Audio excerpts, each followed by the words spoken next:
can't talk too much about what happens in the film, but one thing we do know is that Luke Skywalker returns. Yeah. And he returns in an amazing way. And that's quite a big responsibility to take on. Was it quite daunting to sort of think about from, like, you know, the blank page? Yeah, it was coming into it, but I mean, luckily I had a starting point. I had where he was in the end of The Force Awakens. The most elaborate entrance in the history of cinema, by the way. I mean, 2 hours I of turn, entrance. remove my robe, the end.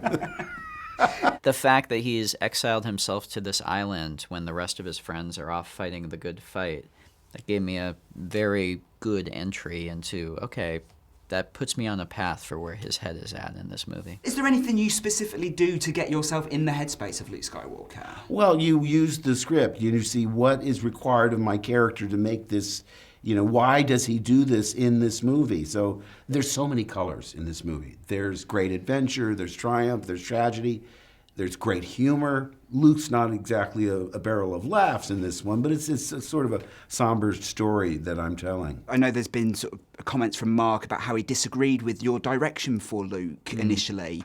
What was that like in person in terms of, like, did he say, Ryan, I'm not happy, or was it more of a discussion between the two of you? No, Mark is very, very open. And it was terrifying.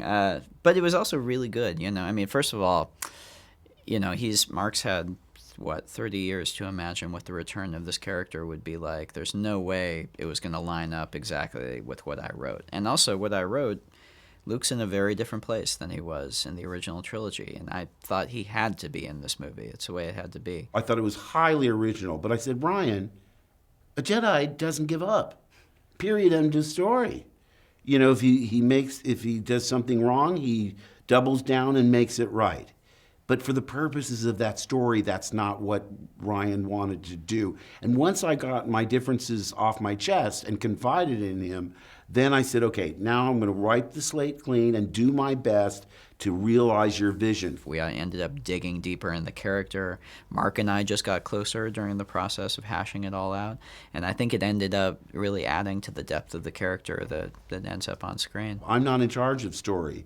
Otherwise, you know, Luke would, you know, have a beautiful wife and not be living on an island without room service.